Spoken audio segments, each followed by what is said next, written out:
Thank you for tuning in to Finish the Fight, a gaming podcast. If you have not, be sure to check out our Patreon at patreon.com/finishthefight, where we have some amazing merch and plenty of other things for you guys. If you're an athlete, you know the greatest motivator of all is the fear of letting your teammates down. After all, a team is only as good as its weakest link. So you owe it to those wearing the same jersey as you to be your best every time you step on the field. That's why there's no vape in team. When you vape, you can expose your lungs to toxic chemicals that can damage your lungs. If you're a step behind, the team's a step behind. Brought to you by The Real Cost and the FDA.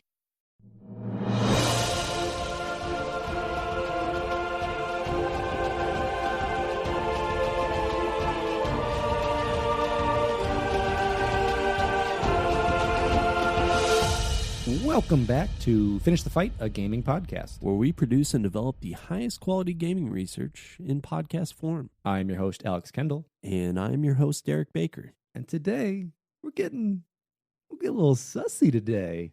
Oh, sussy baka? Little sussy baka, a little snooping, little memes of the 2020s. Little Keck W's in chat for this one. That almost made me throw up in my mouth. Memes of the 2020s. Oh, memes of the 2020s. Of course, we're talking about the breakout game that let us all survive lock-in, and that is Among Us. I mean, what a phenomenon. All these people just hanging out at home.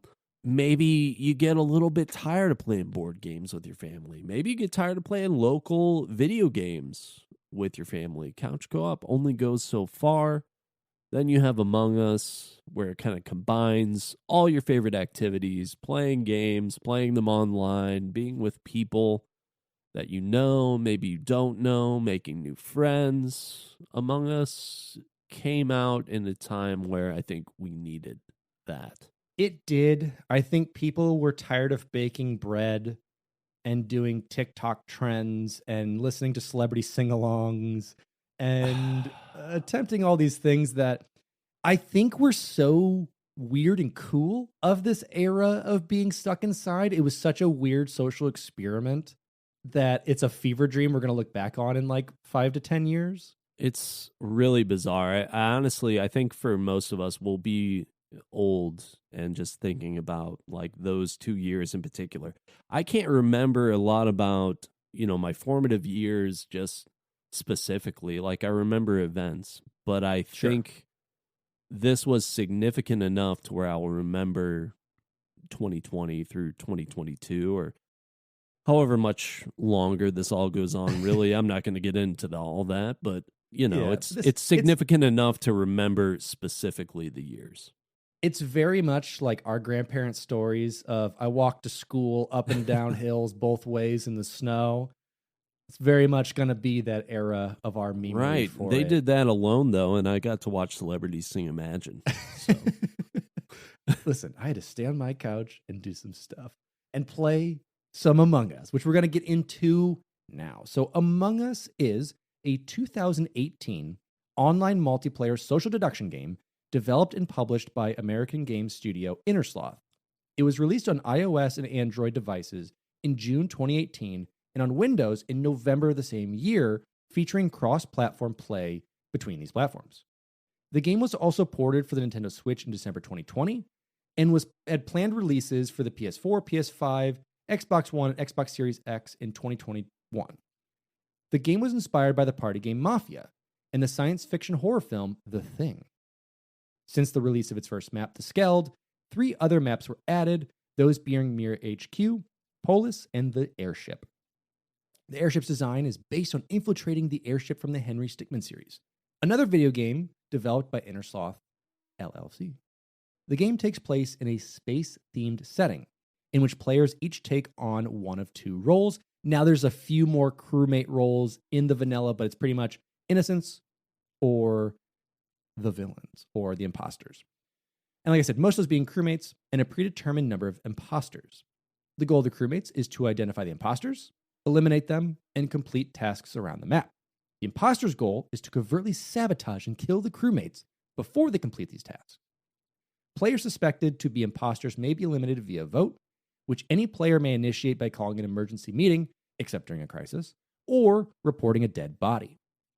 Crewmates win if all imposters are ejected or all tasks are completed, whereas imposters win if there is an equal number of imposters and crewmates, or if a critical sabotage goes unresolved.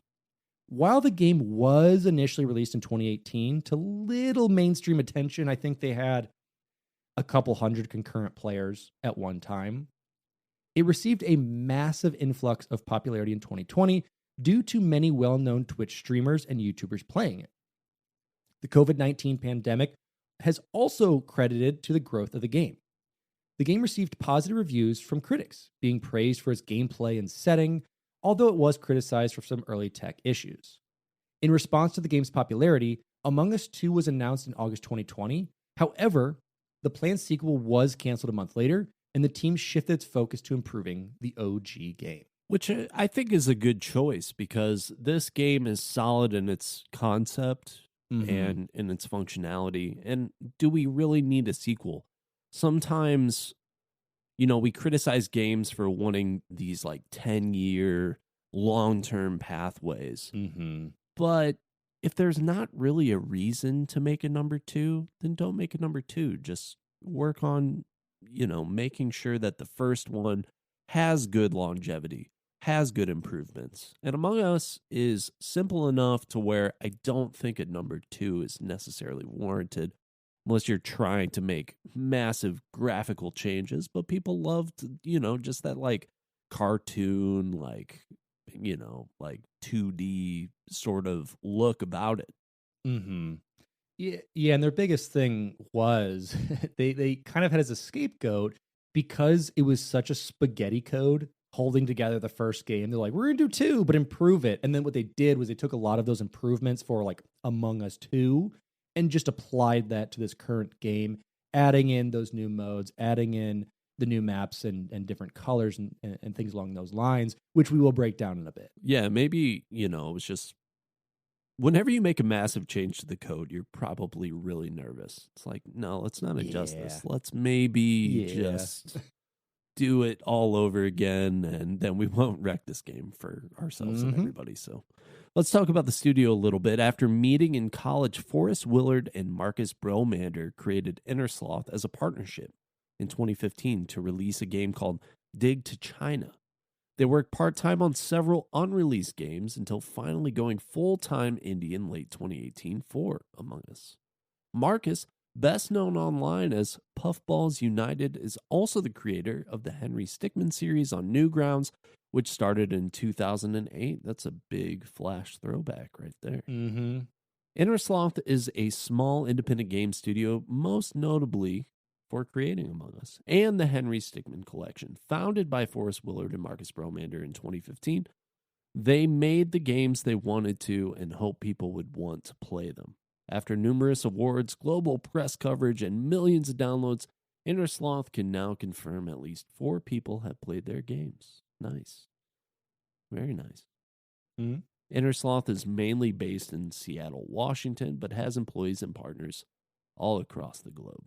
Again, this kind of little group of indie devs, just a couple of them starting out, to then, go from Newgrounds, playing some of them Flash games kind of built by yourself, to building Among Us, which is pretty cool, get some friends to play it, to having the world stage. It's a huge jump and shift from like just these internet kids who grew up with it, playing these things, putting them on there, and then in the limelight. So as far as development, we'll break down kind of the early aspects of it and then where we're seeing it today. So Among Us, as I had said, was inspired by the live party game Mafia and the science fiction horror film The Thing. The idea for the concept was originally given by Bromander, co-founder of Innersloth, who had played Mafia since he was a kid. In the original game, function cards were dealt and players wandered around a house aimlessly, while another person secretly killed the players, drawing a finger around their neck. Most of its mechanics were still present in Among Us, but the team wanted to, quote, alleviate the need to create an interesting home model and have someone wandering around in a boring environment. So they decided that the game would be space-themed and also added tasks, which, according to Willard, changed several times during development. Development began in November 2017. The game was initially intended to be a mobile-only local multiplayer game with a single map. Bromander paused development on Innersloth's other game, the Henry Stickmin Collection, in order to bring Among Us' first map, the Skeld. When they began developing the first map, they intended that the ship was always in crisis and that the imposters could do tasks. However, they found this setup stressful and decided that it, quote, wouldn't leave much time for detective work and informed meeting conversation. Willard described playtesting as painful and frustrating, as the game would break down during sessions, forcing him to send playtesters new builds off of Google Play. The team tested the game with 8 of their friends and never tested the game with 9 or the maximum 10 players. And the whole game was developed using the Unity engine. And I find that very interesting that they wanted like the ship to always be in crisis. And it makes sense that you're not going to have these informed decisions in the meeting because you're like, I have no idea who I saw. I'm just trying to fix the ship. You know, you have like all these things going along versus being able to like, I'm going to follow that person just real quick and see what they're doing. Absolutely. You need to have like a main goal and a main concept of, is it to find the sussy baka or is it to repair the ship? And if you're trying to do two things at once, I just think that you can't focus on the main goal of the game and you're not really sure 100% what it is. Exactly. So I think that just narrowing it down and making it about one thing is the right decision in that situation. Mm-hmm. The game was released in June 2018 to Android and iOS under the Apple ID of Space Mafia. Shortly after release, Among Us had an average player count of 30 to 50 concurrent players. Bromander blamed the game's poor release on Innersloth being really bad at marketing, and the team nearly abandoned the project multiple times but continued to work on it due to a small but vocal player base, adding in online multiplayer, new tasks, and customization options. The game was released on Steam on November 16, 2018. Cross-platform play was supported upon release of the Steam version. Originally, the game had no audio to avoid revealing hidden information in a local setting, and Willard mixed sounds from numerous sound packs to compose the sound effects during the game's Steam release. On August 8, 2019, Innersloth released a second map, Mira HQ, which was, quote, a tightly packed headquarters roughly the size of the Skeld. A third map, Polis, was added on November 12, 2019, and is set in a research station. The fourth map, the Airship, was released on March 31st, 2021, and is based on a location in the Henry Stickmin universe.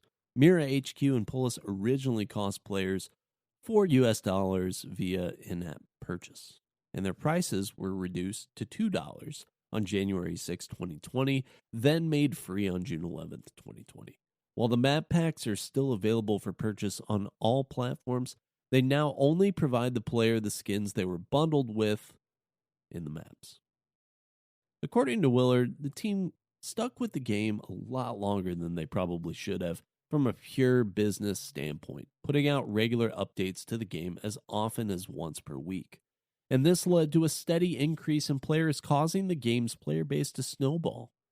Bromander attributed this to the studio having enough savings to keep working on the game, even while it was not selling particularly well. And so that's a big risk. Mm-hmm. And oftentimes why games get abandoned, because it's really hard to keep that funding up. And if you don't have a major studio backing you, you're putting in a lot of personal risk. Mm-hmm. And it can be hard to sit there and think, well, this game isn't doing great right now, but I feel passionate about it and I like it. And sometimes it works out and sometimes it doesn't. I'm sure that there are, for every success story like this, 10 others that are failures. And that's exactly it. Is like, you know, you have your expenses of servers, of being on the app store, of having to pay for updates, of paying your employees, paying, you know, whoever's there at the time. And to think like to continue to do that, plus like work dedicated to be like weekly updates or bi-weekly updates and have those for multiple years until you really hit the big times in 2020. That's almost 2 full years of most of 2018 and 2019. You know, again, having a player base of up to like 1,000, which is great. I mean, for an indie game, like that's really cool. But then to like get into the tens and hundreds of thousands of people playing it to become pop culture, to become a thing that most everyone knows or has heard of, at least in a younger crowd, knows it. And it's easy to look back on something like this and say, well, yeah, of course they should have kept working on this because everyone's going to love it. Mhm. But when you're working really super hard on something, and I mean, even from a podcast perspective, like if you and I were getting like 50 listeners per episode, that would be demoralizing. You know, Mhm. there's just a certain amount of feedback that you want to be getting, and you want it to be positive. And I'm sure that it was really hard for them to have the motivation to continue trying to make the game a success. And Yeah. fortunately, they had that drive and they had the momentum internally to say, hey, this is really important to us, and we just need to keep working on it. Yeah, and that they did. Because in August of 2020, the team shifted focus onto a sequel, Among Us 2. During this time, Forrest Willard and Amy Liu continued to update Among Us, increasing the maximum player base, adding 4 servers in 3 regions, and implementing longer multiplayer codes to support more concurrent games. On September 23rd, 2020, the team canceled the sequel, instead opting to add all content intended for the sequel to the original Among Us, due to, quote, how many people were enjoying the original game. However, Innersloth deemed the game's codebase outdated and not built to support adding so much new content. So the team made plans to rework the game's code core to enable adding new features. The team subsequently announced their plans to fix the game's server issues and widespread cheating problem, as well as add a system for banning disruptive players. In October 2020, colorblind support for the Wires task was added to the Among Us beta on Steam, as well as some previously unannounced lobby customization options. As of yet, unimplemented features include improving gameplay for ghosts, adding customizable controls, a friend system, a 5th map, new game modes, and new roles are set to be. And we do see some of those options for Ghost already come out. And they just laid out a couple months ago, laid out their 2022 roadmap that we will break down a little bit more of that. In mid-February 2021, the game added a feature called Quick Chat, which replaces the standard chat interface with a series of preset phrases that players must pick from. Players under the age of 13 are required to use Quick Chat, but those over 13 are allowed to use free chat, which allows them to type original messages. First announced at the Game Awards 2020, the airship map was released on March 31st, 2021. It features multiple floors, contraptions, tasks, and more. In addition, Game Awards presenter Jeff Keighley's face was added as a skin. The map itself is based upon the Henry Stickmin's Top Hat Clan airship. Innersloth also stated that the map would be free to all players. It features a skin bundle that includes Henry Stickmin-themed cosmetics that can be bought on Steam. The account system was implemented along with the update, and it allows players to report other players that are not following Innersloth's code of conduct in order to make the game a welcoming and respectful place. Punishment ranges from temporary to a permanent ban. They also stated that reports would be viewed manually and not by bots, that account creations would be required if players want to use free chat or to customize their nicknames, and that people under 13 would need their parents' permission to create an account. A friend system and the ability to link to multiple accounts would be added, hopefully, somewhere in the future. Innersloth later revealed on the game's official Twitter account a new color to the game, Rose, which was included in the game's next update, along with 5 other colors: coral, tan, gray, maroon, and banana, which were revealed during Summer Game Fest on June 10th, 2021, along with other upcoming content, including a 5th map, new hide-and-seek game mode, and new roles such as the sheriff and the scientist. The new colors, along with 15-player lobby support, new meeting screen, and revamp at the game's design, was released on June 15th, 2021, during the game's 3rd anniversary. And on July 7th, 2021, Innersloth released a minor update that adds a new task, Clean Vent, which involves the crewmate cleaning a specific vent, preventing imposters from using it. On November 9th, a major update was released that introduced 4 new roles, achievements, a level system, and an in-game store. And during the Game Awards of 2021, Among Us VR was announced for Steam VR, PlayStation VR, and the Meta Quest 2, developed by Shell Games. So they definitely took that snowball and went with it and started adding more that they could. Again, had to rewrite a lot of that spaghetti code to allow updates and allow these new roles to happen, but bringing so much more content into this $5 game. Nothing like a little bit of spaghetti code to make the sauce. Make the marinara flow. I don't know where I was going with that. I wanted to make an Italian meatball joke or something. Maybe it's not a snowball, it's a meatball. Yeah, the meatball, the marinara meatball of our lives throughout that spaghetti code just allows it to go. Because on top of spaghetti, my meatball rolls away. On top of Among Us, covered with cheese. There goes my body, hidden with ease. And spaghetti code, please. Wow, that's terrible. I should cut that. Yeah, just use mine. Mine was great. In mid-October 2020, a hacker known as Iris Loris began targeting mainly North American servers. Several players on the Among Us subreddit and Twitter reported this player hacking their lobbies and spamming in-game chat with promotions for his YouTube channel, links to his Discord server, and controversial political messages. Iris Loris also threatened to personally hack players that refused to subscribe to his YouTube channel. The Discord server has been found to contain large amounts of offensive content, such as racist language, gore, pornography, and images depicting animal abuse. A Eurogamer report from October 23, 2020, features an interview with a person claiming to be Iris Loris, conducted via the Discord server from one of the links provided in the hacked games. In the interview, Loris claims he created the bot responsible for the hacks in only 6 hours and had enlisted up to 50 volunteers to form a botnet which boosted the strength of their attacks. Loris claimed that the hack impacted 4.9 million players in 1.5 million games. He also added that the hacks were part of a publicity stunt to influence players to vote for Donald Trump in the 2020 United States presidential election. Innersloth added an in-game message warning players about the hacks on October 22nd and released a statement on Twitter the next day. They said they were super aware of the hacking issue and stated that an emergency server update would be pushed out to combat the hacks. They encouraged players to stick to private games and to avoid playing on public ones until the update was released, and the team planned to address the hacking vulnerabilities as part of a planned overhaul for the game. At the end of January 2021, players reported on Twitter the return of Iris Loris's hack attack, which is now distributing Among Us cheats. And this really bums me out when people do stuff like this. I'm not sure about the motivations, whether it be just shock value, political motivations, whatever it is.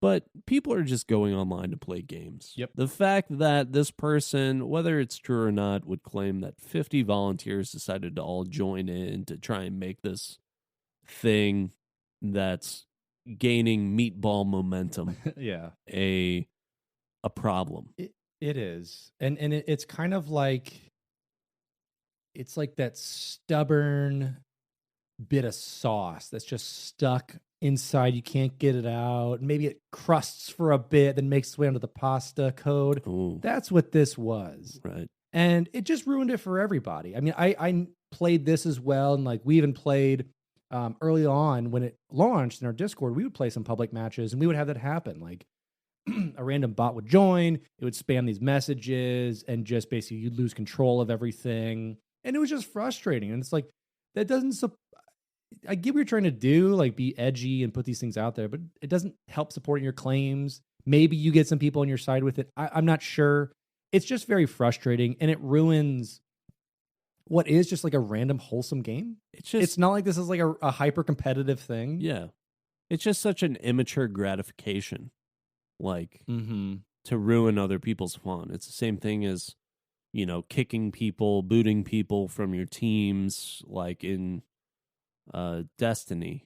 You're in Destiny, you have someone come join, help you, then boot them, right as you're about to finish, or you're just team killing or something. Yeah. You're It's playing a very much in that party same and you're vein. on the other side and you just decide, well, I'll just sabotage them. Just play the game, man. Just have fun. Just hang out with people or don't if you don't want Yeah. to. But why go in there and just frustrate people for entertainment? That seems Listen, as I say, Derek, edgelords do be edgelords. I know. and I just it is what it is, unfortunately. just But don't understand. it's definitely improved. We definitely still see a couple of these hacks. They're sold online, very much like you'd buy anything for any major games right now. It's just frustrating, but we'll get over it. We'll keep rolling, and let's talk about the marketing or lack thereof, or in the words of our own Marcus Bromander himself, I suck at marketing. And doing anything with it.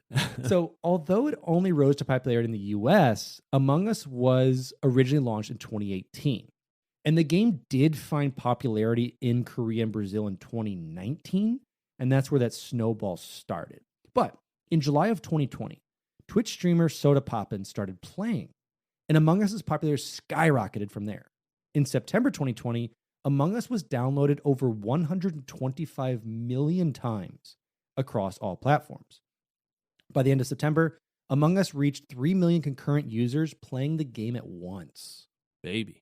And there's a quote from Randy Nelson, the head of mobile insights at Sensor Tower. Quote, "The game had been building a small yet loyal following for more than 2 years before it shot into the spotlight thanks to Twitch streamers. Its current success was really born out of that platform, more than traditional social media, which is where most viral apps hit their first launch pads." And from Bromander, it's interesting to watch it spread through communities, like Soda Poppin' and XQC play it. And then they bring in one League of Legends streamer, and then suddenly a bunch of League of Legends streamers are playing. And then they cross over to Hearthstone streamers, and then a bunch of Hearthstone players are playing it. And it is a very weird dichotomy of like these diehard players who play like these very competitive or very, intuitive games. Be like, hey, I'm playing it. You bring all the people you play with and play it. And then it becomes this whole thing. And then people keep rolling it. And those people watch it. And then those people download it. And yeah, that's where it starts. It's one of those marketing things that's just a golden goose. You can't predict it.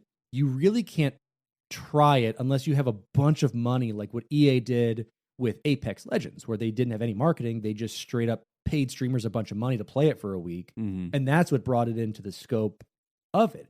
But when you have none of that and no power and no popularity besides Korea and Brazil, how do you do it? You get lucky. Yeah.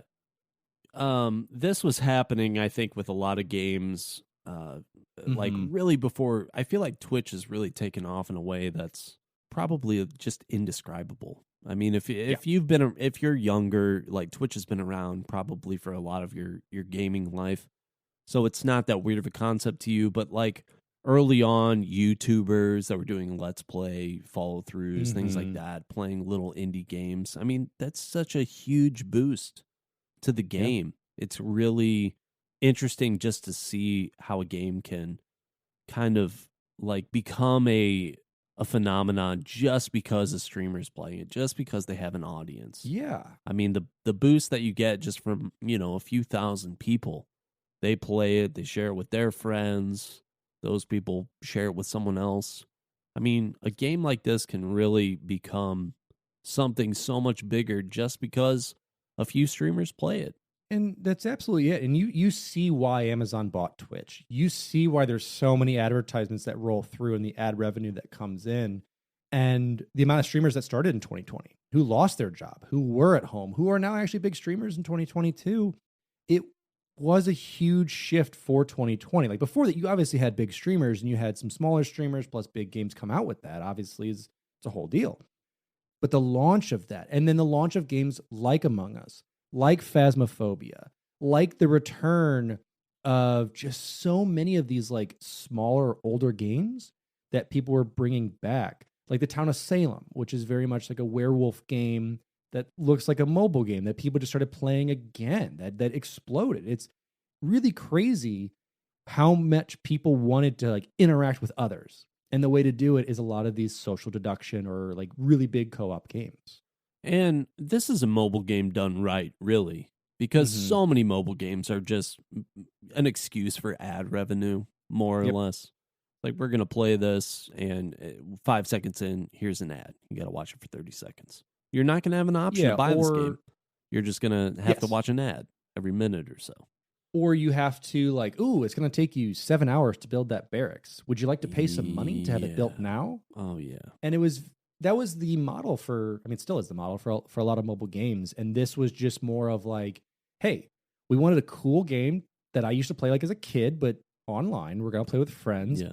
And for mobile users, besides buying the maps, the only thing that you can really spend money on is cosmetics. So you could legit now play that game for free without having to deal with any of that. And if you want to support them, you can buy those cosmetics or the pets or anything out there. So it's really cool. And then one other cool thing is actually coming out, which I haven't looked into yet, but I'm actually pretty interested, is this manga they're doing.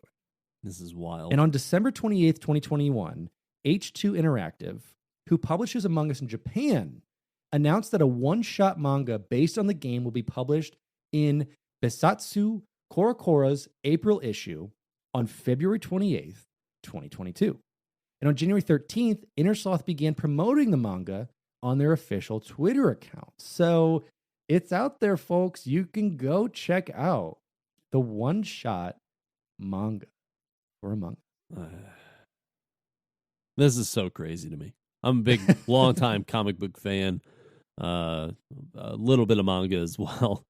This game, I mean, for being just like an online interactive kind of party game, to have a manga of all, like a specialized comic book, it's bizarre. I love it. It's bizarre. It's those weird marketing things. And I'm going to talk a little bit more on like general reactions for this stuff, but whenever Among Us came out, with anything popular, you're going to have Rule 34 as you do, but you also had like these amazing illustrations of going from these cute little beans that do like a little murder and a bone pops out to these like amazing, like rated R, grotesque, like life scale, creepy alien creatures that are like this. And it's done so well. And it's so cool that people take such a simple concept and roll with it. People are certainly imaginative on the internet. Now, the Rule 34 stuff, maybe a little bit too imaginative for my taste. But here we are. Let's move on from that, please. Oh, my God. My brain is melting. Let's talk about the gameplay. Among Us is a multiplayer game for 4 to 15 players, originally up to 10 players, although recommended for at least 5. Up to 3 players are randomly and secretly chosen to be the imposters each round. And as of 2021, a round can take place on one of 4 maps: a spaceship called the Skeld, a headquarters building called Mira HQ, a planet base called Polis, or an airship based on Innersloth's Henry Stickmin series called the Airship. The imposters win, or all win. It could be an individual, it could be plural. They either win one of 2 ways, either by killing most of the crew to the point that they're equal in number, or by sabotaging a critical system on the map, provided the crewmates don't resolve it in time. The crewmates likewise can win one of 2 ways, either by completing all tasks or by identifying and ejecting all imposters. Games can also end by players quitting the match if doing so fulfills any win condition. If a crewmate quits the game, their tasks are automatically considered completed. At the start of the game, crewmates are assigned tasks to complete around the map in the form of mini-games, mini-puzzles, and simple toggles, mostly consisting of maintenance work on vital systems such as fixing wires and downloading data. Imposters are given a fake list of suggested tasks to blend in with crewmates. However, they cannot legitimately perform tasks and can only pretend to be doing any of the tasks on the ship. Imposters, however, can sabotage vital systems, such as the Skeld's oxygen supply. They can close the doors to rooms, quickly and covertly travel through the ventilation system, commonly referred to as venting, and kill crewmates when standing near them. To help the crewmates identify imposters, there are various surveillance systems on each map, such as security cameras and an admin system on the Skeld, a door log system with sensors in Mira HQ, and the vitals indicator in Polis. Crewmates may also confirm their identity through visual tasks, which are tasks that have animations which play for other players, which cannot be faked by the imposters. If a crewmate is killed or any player is voted out and ejected, they become a ghost. Ghosts can pass through walls, watch other players' activities, and see and chat with other ghosts. Living players have a limited cone of vision. Ghosts do not. Moreover, ghosts cannot communicate with the living players or be seen by them. Ghosts help their living teammates by completing their tasks as a crewmate or performing various acts of sabotage as an imposter. Any living player may call a group meeting by reporting a dead body or by pressing the emergency meeting button on the map at any time, except during major sabotages when emergency meetings cannot be called, but dead bodies can still be reported. During a meeting, players discuss who they believe is an imposter based on the available evidence. Imposters can be identified beyond all reasonable doubts if they have been seen venting or killing.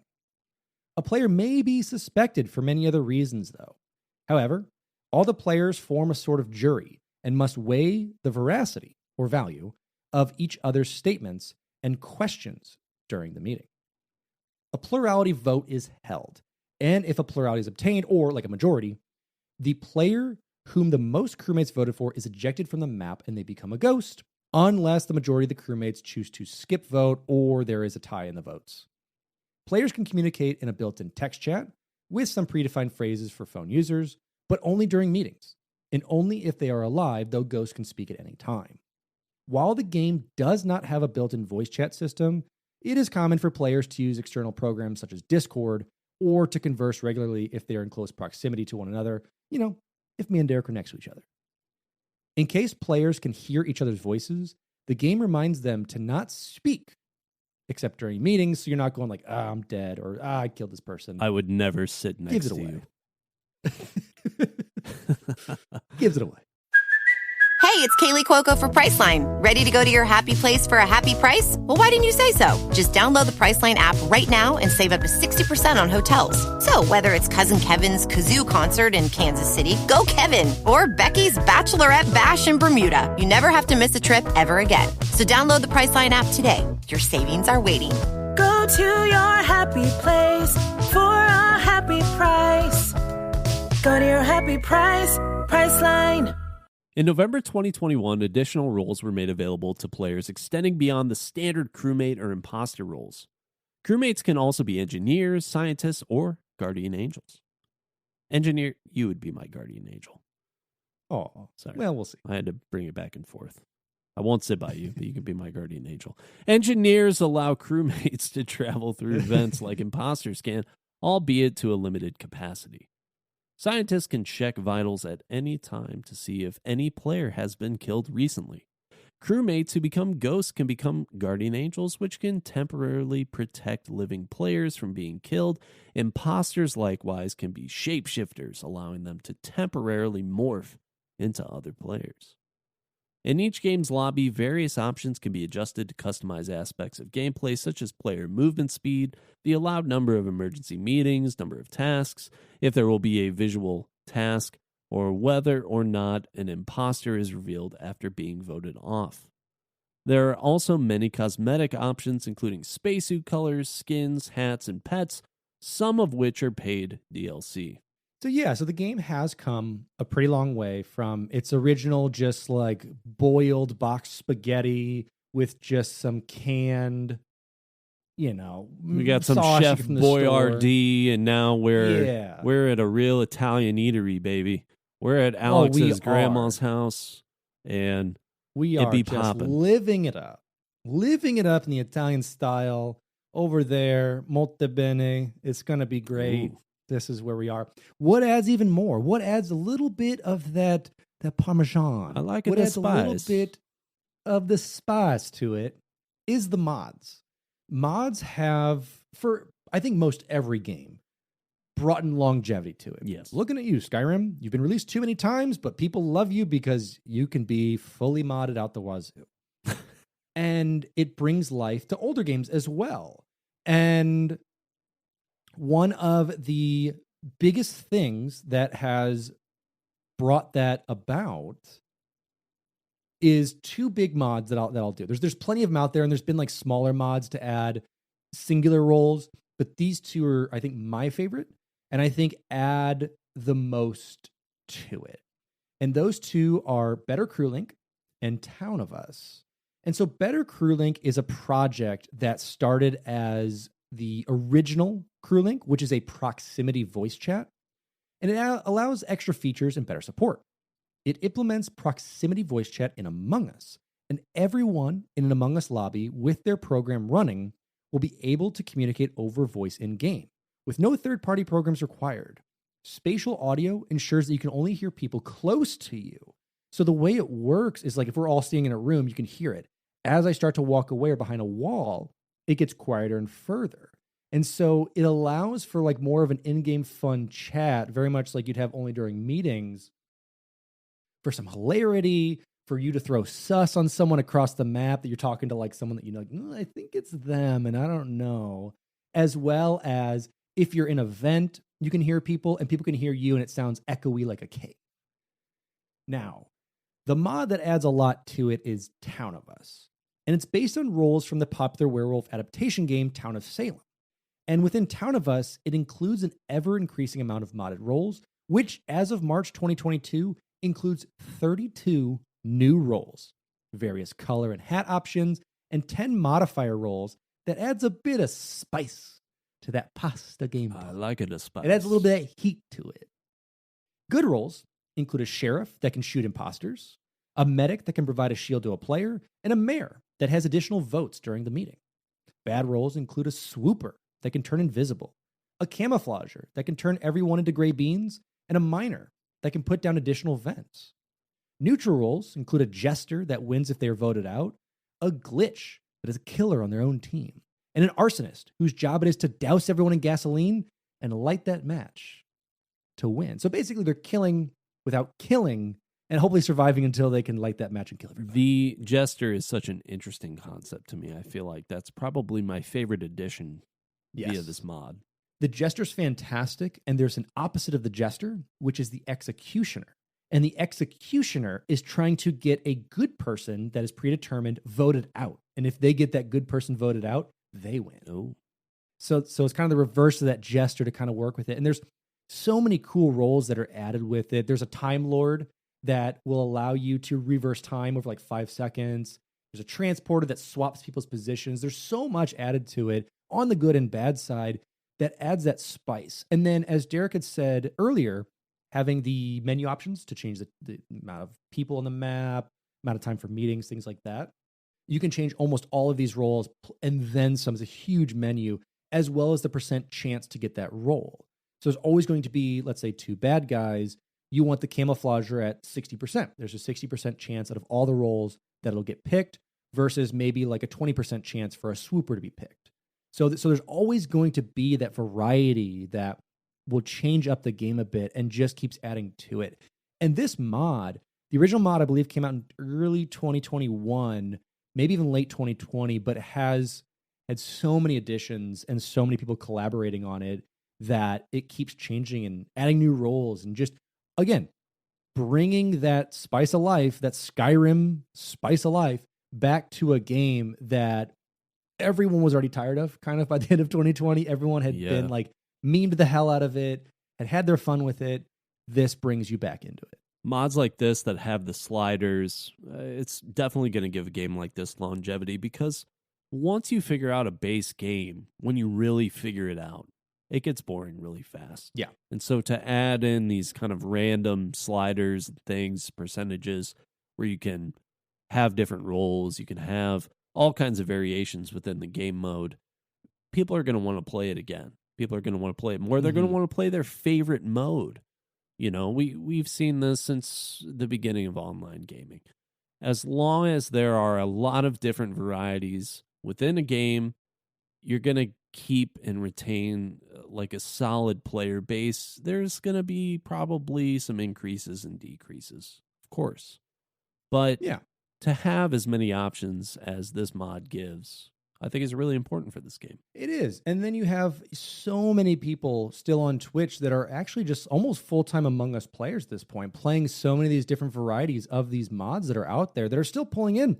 You know, at minimum, seeing 100 to 200 viewers, up to 10,000, up to 8,000. I mean, there's a lot of streamers out there that love these type of games and bring in, you know, personalities from all these different demographics and all these different viewerships that brings this stuff together. And it makes it fun to watch because it is tough to get 9 friends, 12 friends together to all play this unmodded, to all play this. But it's a great time. And the demographics, I mean, that's one thing that's really significant about it Among Us, because it really is just so accessible to anyone. For it to have been a mobile game originally and then obviously spread, like there are just so many walks of life that could play this game, and it's not incredibly complicated, and it's just a lot of fun. Oh yeah. So while we're talking about that expansion, let's talk a little bit more about the console release versions of the game. Amid its popularity, Innersloth considered releasing the game to PS4 and Xbox One consoles, but encountered a problem in implementing player communication since standard text-based or voice-based chat seemed unusable. They considered a system similar to the Quick Comm system from Rocket League, as well as the possibility of developing an entirely new communication system for the game. Versions of the game for Xbox consoles were later announced. Among Us was released for the Nintendo Switch on December 15, 2020, the same day it was announced during Nintendo Direct Indie World Showcase. The Switch version supports cross-platform play with the mobile and Windows versions. This port was published by Play Everywhere. Upon release, the Switch version had an exploit to access the airship prior to its official release in early 2021. The exploit was fixed 2 days after release in the Switch version's first update. Currently, all the game's downloadable content is unavailable on Switch, although the team stated that it will be added in at some point.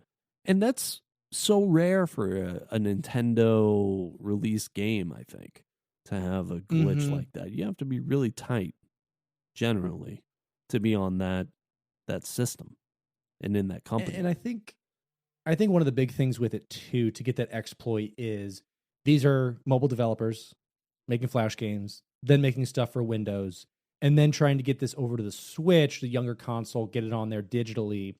I just think it was one of those kind of security flaws of going to a console game to have these things. But again, you're right. I don't know how exactly you access the Switch netcode to do anything, but people did.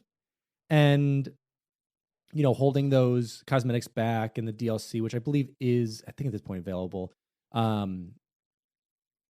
It made sense to get the game on there, get it rolling, and try it out there. And then try and get it to their other partners within Xbox and PlayStation. Sure. And so on the same date as the announcement of the airship, it was announced that Among Us will be available in the Xbox Game Pass for PC at some point in the not too distant future, as quotes from Shack News. And the game was released on Game Pass for PC, but also for the Xbox One and Xbox Series X and S in 2021.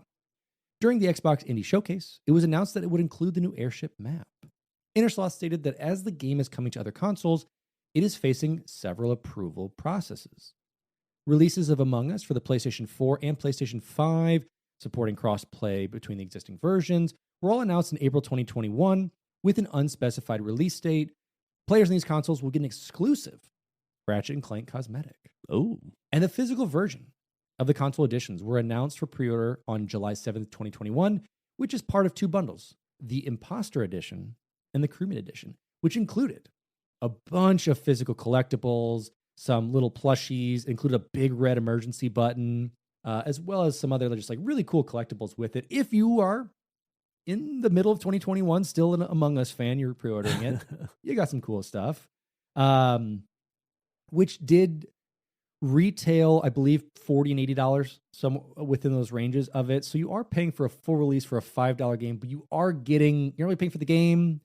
You're more so paying for these cosmetics Right. plus these cool actual collectibles. Right. If you're a big fan of Among Us, I mean, maybe that's something essential for you. And especially if you just like video game collectibles in general. Those games, Yeah. it doesn't matter. Yeah, $50 to $60 for this $5 game sounds like a lot.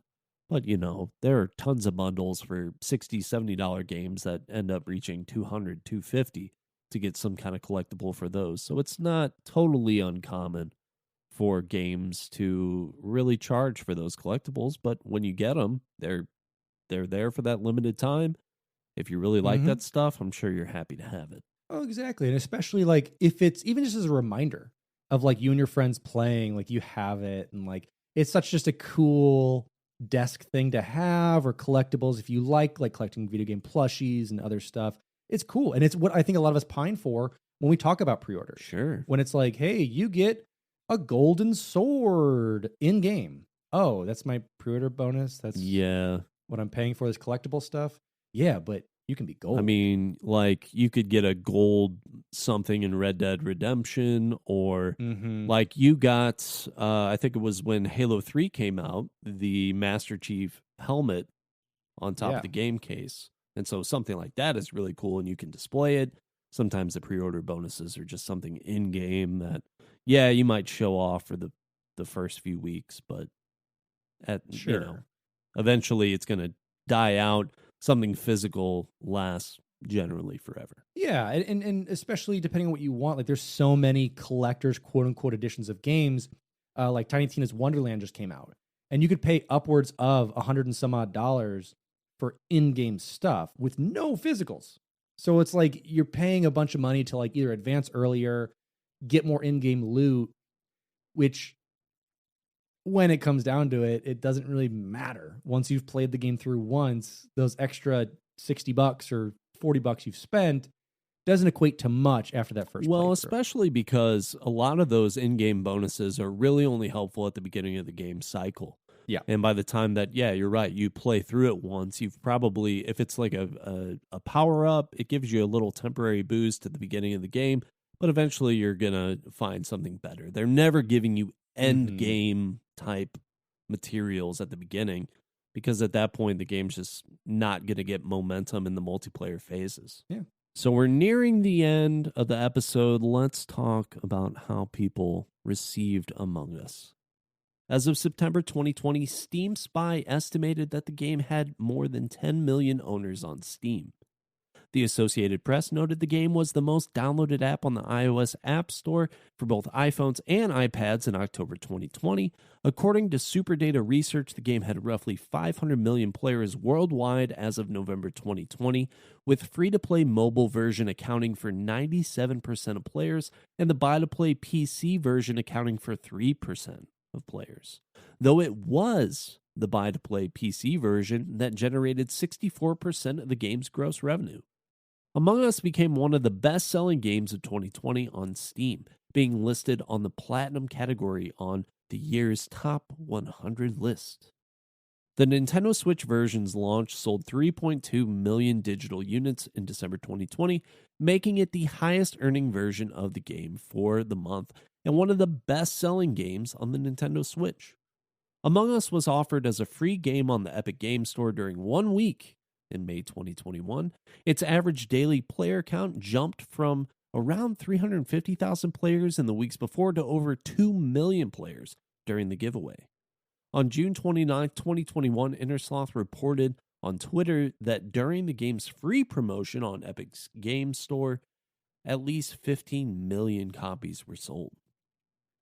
And I just was reading some tweets from Innersloth before we did this, and in December, for both PlayStation and PlayStation 4 and 5, I should say, it was the most downloaded game. So it's amazing to see, like, again, it's $5. It's not that bad. Most everyone can kind of jump in at that.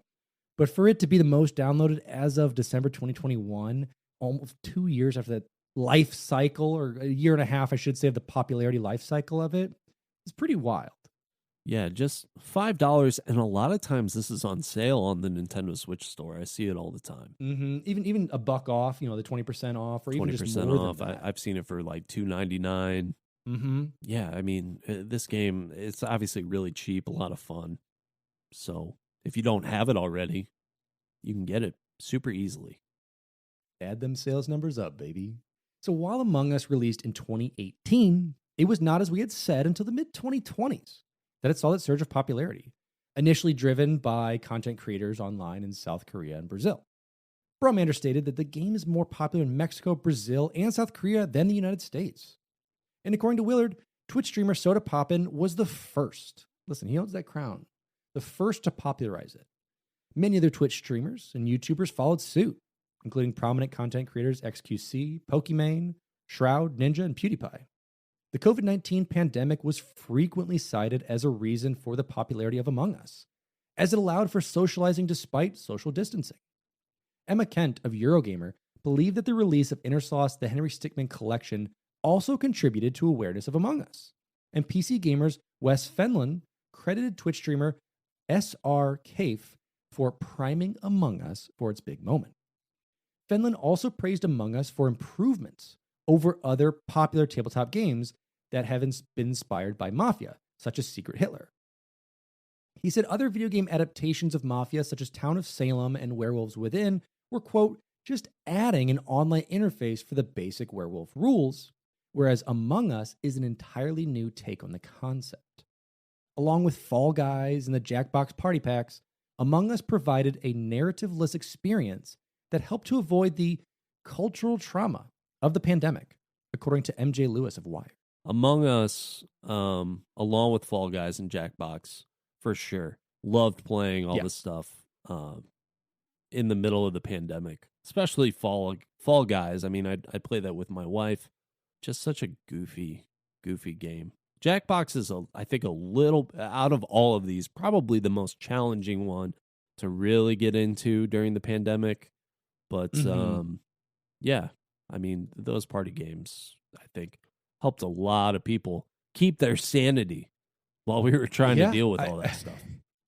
I mean, it seriously was. I mean, you know, me personally, whenever I wasn't doing this, like to get in with other people, like I ran online trivia and like I tried to like socialize as much as possible when it was those first eves of the pandemic and we didn't know what was going on. No. Like we just saw things were dire and things were happening. And so, yeah, you did what you could. And I personally think like Among Us and Fall Guys would have never done what it's done and what it's still doing.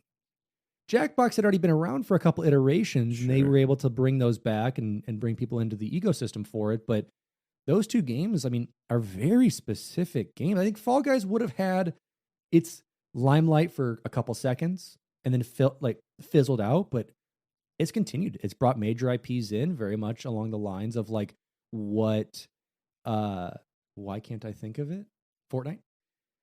Along the lines of what Fortnite brought in, as far as like bringing IPs from very specific things like Marvel and such to use as skins and other stuff. And it's just really cool that Fall Guys is such a non-competitive competitive game. Right. Yeah, it's just, you know, one big mini game adventure that's, I don't know, a lot of fun. We could probably do a whole episode on Fall Guys. I'd love to play it. Ooh, let's see. We'll talk about it. The game's popularity continued into the following months. YouTube reported that videos of Among Us were viewed 4 billion times in September 2020 alone. And TikTok videos related to Among Us had over 13 billion views as of October 2020. Is it 4 billion times just in September? Really? Yeah. Wow. YouTuber CG5 wrote a song based on the game in September 2020 titled Show Yourself and gained over 60 million views in 4 months. In September 2020, the game exceeded 100 million downloads and its player count rose to 1.5 million concurrent players, nearly 400,000 of which were on Steam, then peaked at 3.8 million in late September. The sudden increase in players overloaded the game's server, which according to Willard was a totally free Amazon server, and it was terrible. This forced him to work quickly under crunch time to resolve these issues. In August, Innersloth opened an online store for Among Us themed merchandise. The game's popularity inspired many original songs, fan arts, and internet memes. Willard expressed that fan-created content really is the best part of making Among Us, and Bromander called it my favorite thing to see. The game popularized the slang word sus, meaning suspicious or suspect, which had been used before the game's release. Other slang terms, as well as internet memes popularized and inspired by Among Us, include sussy and sussy baka. When the imposter is sus, which is an ironic meme based on Among Us, and amogus, which is a satiric misspelling of Among Us. A lot of memes. Derek, I'm so glad you got to read this paragraph. that was a little bit of a mouthful. Sussy baka. A little sussy baka action. This paragraph was sus. It's quite sus. You know when the paragraph is sus, Derek. Amogus. During its time of widespread popularity, Among Us was controversially played by the U.S. Navy esports team, in which players on the stream used in-game names referencing the N-word and the bombing of Nagasaki. The stream was deemed offensive and intolerable by some viewers. In October 2020, U.S. Representatives Alexandria Ocasio-Cortez and Ilhan Omar streamed the game alongside several other prominent streamers such as Pokimane and Hassan Piker as a way to encourage people to vote in the 2020 U.S. presidential election, drawing almost 700,000 concurrent viewers on Twitch. It was wild. And regardless of your political affiliation, it's a very smart marketing move in terms of reaching a younger audience. And, you know, being to younger people themselves, like, it was such a great way to get that message out there that wasn't your, like, hello, it's me on your commercial. I am running for this. I do this. I go to factories and pretend like I do this stuff. Like, it was much more of just like, hey, let's chat. It makes me feel aged a little bit because now we're at a point where there are political representatives that have been alive long enough to where video games, you know, for so long were considered like a children's distraction. And now there are people who have more widely accepted video games as a form of entertainment, and they've been around them so long and are capable enough and like able to just play video games casually. And they're representatives of the United States at the same time. I feel like it's really cool, but it is also a little surreal to me to think about something like that. It is. I mean, to be fair, we do have some U.S. reps and other people who have been around since the dinosaurs. Right. But it is cool to see, like, the smart ideas that people have on how to target certain things. And I thought it was just really cool. I thought it was such a smart way to get to younger people. That's not, again, just a TV advert or a mailed advert or a sign in your neighborhood, vote for so-and-so, and to really talk about those things. I thought it was cool. I thought it was a great way to do it. Absolutely. So the game also received several mods made by the community, which adds new roles, game modes, cosmetics, etc. Among Us was also featured in Twitch Rivals 2020, an online gaming tournament which was held on December 4th, 2020.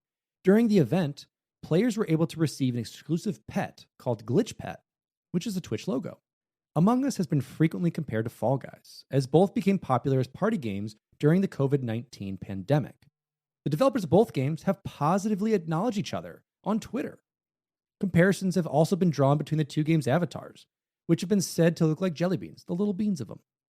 And Among Us has also been compared to The Thing, Town of Salem, Werewolves Within, and Secret Hitler. Epic Games. You know, Epic Games like, hey, get this game for free. We love you, Among Us. You're great. But they included a limited time game mode in Fortnite Battle Royale in December 2020 called The Spy Within, which had very similar mechanics to Among Us, in which, among 10 players, the others have to complete tasks to earn enough coins within a limited time while trying to deduce which two players are trying to sabotage their effort. Epic later added another limited mode to Fortnite called Imposters in August 2021, which was recognized as an even closer take on Among Us, as the same basic mechanics as The Spy Within were used, but now taking place aboard a spacecraft, with a layout similar to the Among Us map. Innersloth responded in frustration to this mode, which gave no credit to Innersloth. And Bromander stated, is it really that hard to put 10% more effort into putting your own spin on it, though? And while studio representative Caleb Underwood said that Innersloth was open to collaborations, quote, just ask. And if you follow some basic rules, it's usually fine. But in October of 2021, in a blog post, Epic Games did credit Innersloth and Among Us as, quote, inspirations for the Imposters mode. And they're 100% right to feel frustrated by that. You're obviously capitalizing on something that's incredibly popular right there in that moment. Yeah. There are things that you can do to really give credit, pay an homage to the people that are responsible for that creation. You know, it's not that hard. Yeah. To just do the right thing. And, No, it really really seems not. like sometimes the financial aspects of things just sort of take over. But again, Fortnite is not known. Well, I guess they are known for stealing IP. Well, let's say creatively using IP to make it their own while putting the other person down to make sure their game's not played. Very much DayZ and a couple other games like that. But at least there's acknowledgement. But they're right. Like if you've just been like, even on a Twitter post, like, hey, Among Us is hot or whatever, come check out the new Imposters mode. Something like that, even just to like push it. It's silly. Hey, you know, this is a breakout game. We love Among Us. We're big fans, and that's why we've decided to try and give credit to them by adding this mode to our game as well. Play Among Us. Play our game. Either way, you're going to have fun. Yeah. And let's just say Epic and Fortnite aren't hurting for cash. Right. So even if they threw a couple bones that way towards the spaghetti beauty that is the now Among Us, you know, it would have been fine. It's just some of that stuff. And so to wrap it up, as I had said earlier in the episode, Innersloth has released their 2022 roadmap on January 17th, which states that their main priority at the moment are a friends list and quality of life improvements. Further development includes more roles, a hide and seek mode, more cubes, which are the things that you purchase like with coins from playing to get like cosmetics, and also future collabs with other creators and other devs. So definitely really cool to see they're going to be able to take everything and to see what the old sussy bakas are going to bring, as they say. As they say. I'm not sure who they is at this point. I haven't seen Sussy Baka in a long time. Our Discord was absolutely filled with Sussy Baka commentary probably a year ago. Haven't seen it in a long time. If you are in our Discord or our socials and you've come to this far in the episode, hit us with a good old-fashioned sussy baka. We'll know you listened. In whatever your respective, in whatever your respective form of communication with us is, and I'll hit you back. I'll clap back with that sussy baka. You're going to clap back with the Sussy Bakas. All right. I've called this meeting because Alex and Derek recorded this a little ahead of time. It's a little sussy. And we have some information that has come out since then that I want to add in right here. Again, bear with me. I saw Red Vent, so we'll get them out later. But I wanted to say that one big thing that we had talked about is that Friends List is now out. So you're able to send an invite to a friend, get them on the list, and it's various kind of just randomized invites, different than Steam, kind of an internal thing. It's interesting, I would say that. As well as some new cosmetic items. They've added Ghostface, so you can get a Scream mask, Scream robes. They've added in Master Chief and Guilty Spark if you play on Xbox, as well as some Ratchet and Clank skins if you are playing on PlayStation. So giving you a couple things there. As well, we saw a really cool horse mode on April Fool's 2022, where everyone was basically like a centaur bean, went with it, and it was pretty fantastic. So anyway, let's vote red out, and we'll get... why am I seeing all these votes for me? Anyway, back to Alex and Derek.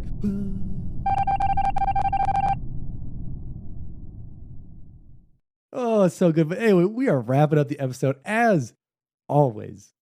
Derek, tell the people, why did we choose this, and what do you think? Among Us. Amugus. Sussy Baka. Sus. These are all words that have been used by people, not by me, but by people all over the internet.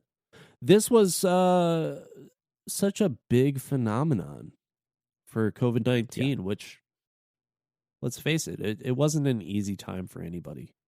It doesn't matter like what walk of life you were from. It was just a frustrating period in time, something that a lot of people are still having to deal with.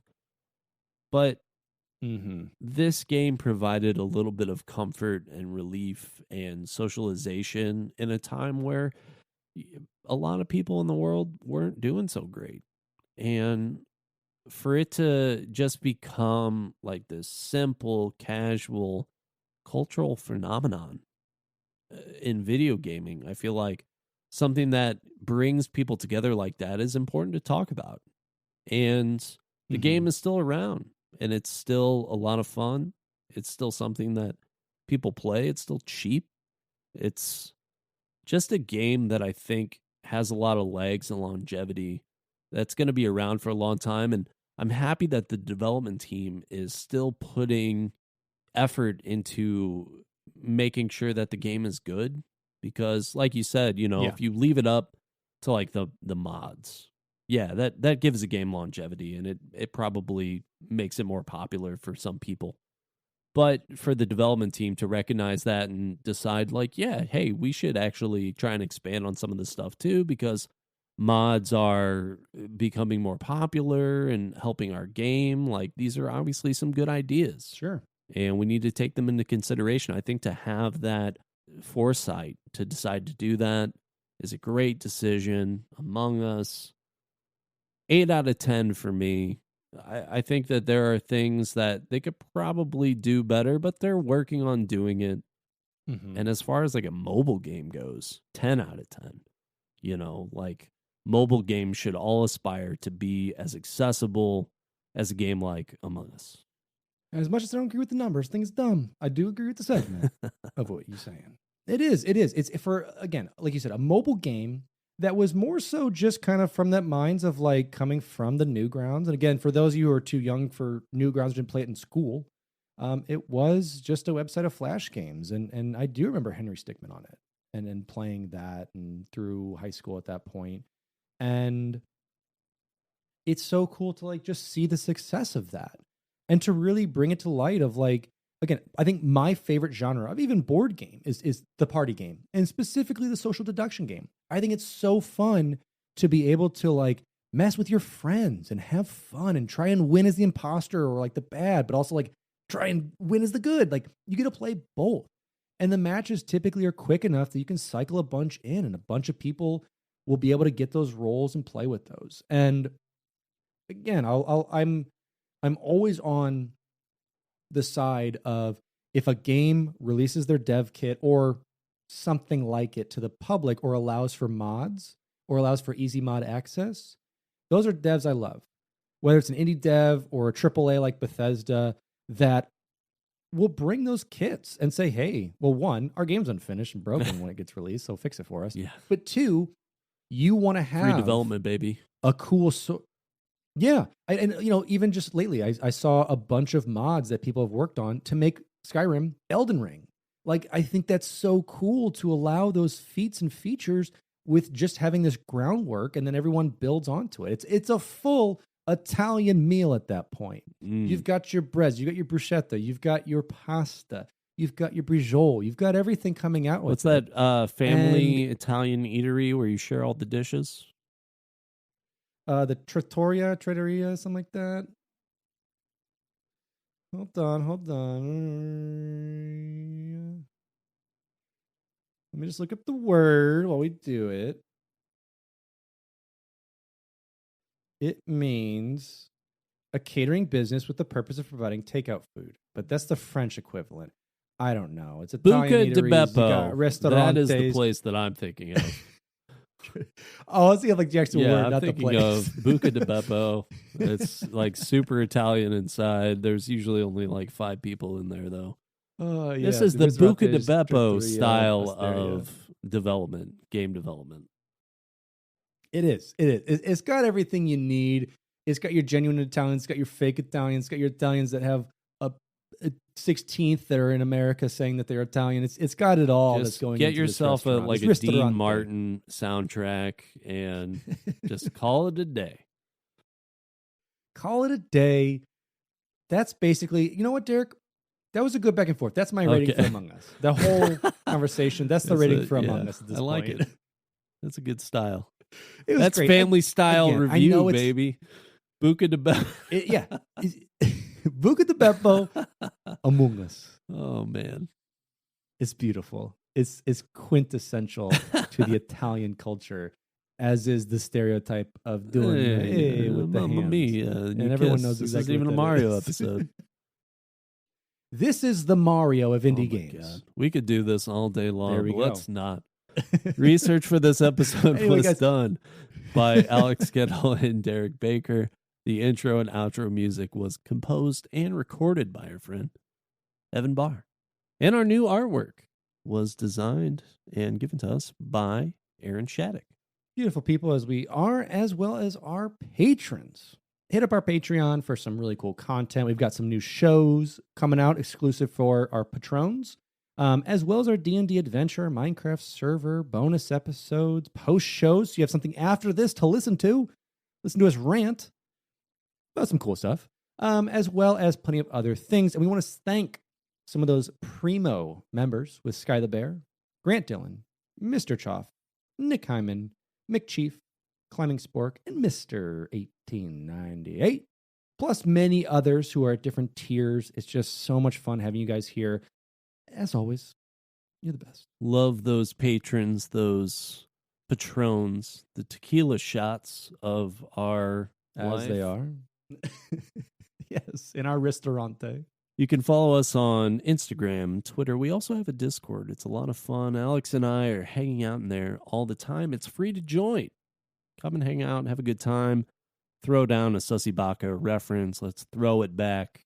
2021. Hope to see you there. Let's throw it back. And then be sure to check our socials coming up, because we do want to have us a fun Among Us game night. So we're going to be posting on there probably right after this episode comes out. We'll get you guys in. We'll get a lobby started. We'll have some fun with it. I miss it. It's one of those games that you do get burned out on when you play a bunch, but then you always come back.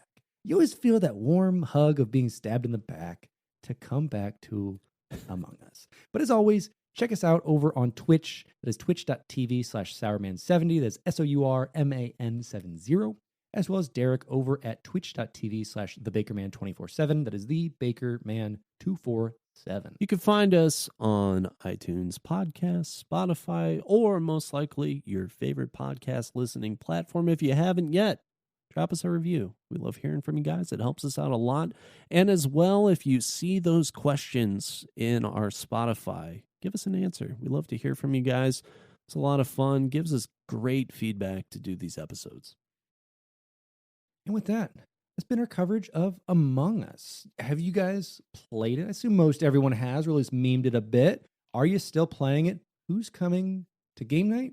And who's still that good old-fashioned hashtag sussy baka?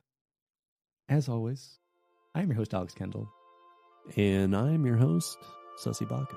And this has been Finish the Fight, a gaming podcast.